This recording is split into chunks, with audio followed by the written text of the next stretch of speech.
there's no way he'd get demolished. But for what he's doing, as long as they keep getting YouTubers and keep putting them in there, putting them in there with MMA guys, Yes. that's kind of over the hill, he's gonna continue to shine. It's so crazy. I remember just a while back, his brother was like, "Oh, I didn't get paid. It was just like I said before." The ring with me since it was his desire rather than something I made him do despite our age difference. There are valid worries about Mike Tyson's physical condition and readiness to compete at a high level. Some observers are concerned about the risks involved in Tyson participating in a professional bout at his age and with such a long period away from active competition. However, Jake Paul has addressed these concerns by stating that Tyson was the one who proposed the idea of a professional fight against him. Tyson and Jake Paul are scheduled to fight on July 20th in an officially recognized professional match. Tyson individually communicated with his teammates to let them know that he was willing to participate in an official match. Paul responded to the accusations that he showed contempt towards Tyson by accepting to fight him, saying that Tyson chose to make the battle a professional one and that he was willing to do so. Paul made it very evident to Tyson's crew that he was going to approach the fight seriously and that he had no intention of holding back out of respect for Tyson's independence. Paul gave Tyson complete control over whether or not to move forward with a professional fight, stressing the importance of the match and its consequences for maintaining competition integrity and respecting Tyson's legacy as a boxing legend. Nikas Sadia, Paul's co-owner, confirmed that there would be no holding back and that, if Tyson was on board, it would be an all-out war. Netflix also expressed interest in seeing the pro fight through. Despite the backlash surrounding the fight sanctioning, Paul has made it clear that he's taking it seriously and is determined to give it his all. He's not concerned with public opinion and is focused on performing at his best. Paul has declared that he is ready to compete at the greatest level and accept responsibility for his actions. Well-known boxing promoter Ben Shalom has stated that he opposes Mike Tyson taking on Jake Abrams in a professional match. Paul expressed worries about Tyson's age. Per Shalom's perspective, permitting a 58-year-old to participate in an official professional boxing battle would be unsuitable and detrimental to the integrity of the sport. When it comes to professional boxing matches, there are clearly lines that should never be crossed. While exhibition matches and entertainment events have their place, they should not be confused with professional bouts. In the boxing world, scheduling a professional match involving a boxer of Tyson's advanced age is a grave transgression that would only make the fight a meaningless spectacle and erode while such a matchup may be entertaining. It would be a grave mistake to regard it as a professional fight. It is nothing more than a circus act. Shalom's concerns are not unique to the boxing community. Permitting older fighters to compete at the highest level carry significant risks, which professional boxing must strictly regulate in order to reduce. The age difference between Tyson and his younger opponent, Shalom emphasizes the ethical and practical ramifications of this bout. Fighters devote their lives to their craft, and the medical hazards linked with such a clash cannot be overlooked.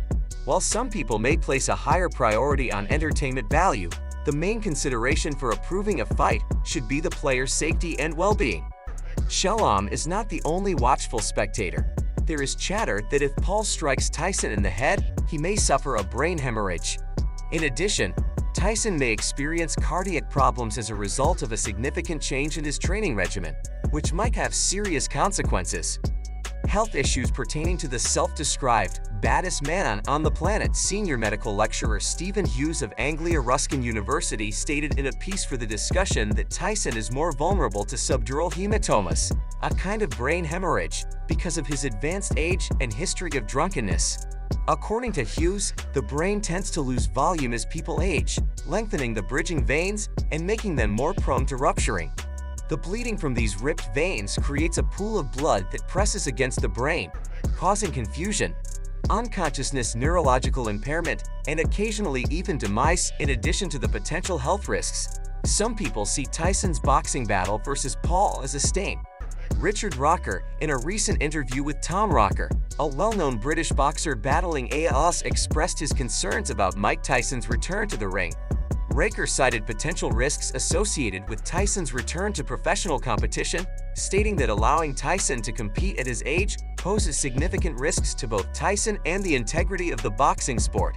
Ranker also lamented the idea of seeing a legendary figure like Tyson put in harm's way, implying that Tyson's days as an athlete has come to an end. Mike is undoubtedly in danger, according to Ranker, and it saddens me to see that many boxing fans agree with Riker and hold Tyson in high regard for his achievements in the sport, only to watch as Tyson might lose to a popular YouTuber named Jake Wood. Raker claimed that this would damage the reputation of a boxing legend and devalue the sport. Honesty speaking, I think Mike Tyson should remain retired permanently, but people are free to do what they choose. I also think it's dangerous for a fellow boxer to think that a YouTuber could defeat Mike Tyson. Riotpour also recognized the risks associated with a possible Tyson as a boxing enthusiast. Paul matched up with Tyson on a physical and psychological level and advised prudence in permitting him to resume in professional boxing. Riot voiced unease over Paul potentially adding a defeat to Tyson's record. Rack's remarks emphasize how important it is to preserve Tyson's legacy and his influence on the sport. Stephen A. Smith of ESPN also vehemently disagrees with the planned game, expressing his dissatisfaction in a passionate speech. These speakers offer insightful viewpoints on the moral and practical issues surrounding the Tyson-Paul. About voicing his unhappiness, Smith expressed his disgust and sadness about the impending boxing match. He also expressed concerns about the experience and age of both fighters, even though he acknowledged Tyson's legendary status in the sport. Smith focused on Jake, pointing out that Tyson is currently 57 years old and hasn't competed professionally in over 2 decades. Anything away from the great Mike Tyson, who we all treasure because of the years of greatness he gave us, but he is 57. And in Jake Paul's case, you know, the only real fighter he's fought has been Tommy Fury, right? You know, who's not, you know, considered in the upper echelon in anybody's mind. Jake Paul has been training with professional boxing trainers for years, Shannon. When are you going to get in the ring with a modern-day, reputable fighter with a big name who isn't 20-plus years removed from retirement? While some people criticize how the fight is set up, they also see the value in both Jake Paul and Mike Tyson's roles in boxing. They appreciate Jake Paul's efforts to make boxing more popular, but also think he needs to take his boxing career more seriously. They want him to face opponents who are closer to his level in terms of age and size to help him improve. Even though they acknowledge Jake Paul's contribution to boxing's visibility, they urge him to focus more on his career. Meanwhile, Chael Sonnen has caused some controversy by comparing the upcoming Paul-Tyson fight to McGregor's return to the UFC. He emphasizes the importance of continued growth and development in the ring, especially as fighters get older. He suggests that Tyson's best strategy may be to aim for a knockout, given his age. Tyson himself has responded to criticism indirectly by praising Manny Pacquiao's matches. He implies that Pacquiao's performance surpassed Mayweather's and suggests that Mayweather's skills may not be as impressive. Despite concerns about Tyson's stamina and age, the excitement for the fight continues to grow. Many fans eagerly anticipate Tyson's return to the ring, but there are also concerns about the safety and ethics of allowing retired athletes to fight professionally, especially at Tyson's age. Floyd Mayweather's criticism of the fight has sparked controversy, but Tyson has indirectly responded by praising Pacquiao's matches. In the end, the upcoming fight between Jake Paul and Mike Tyson is generating significant hype, but there are also valid concerns about the age difference between the two fighters and the potential risks involved.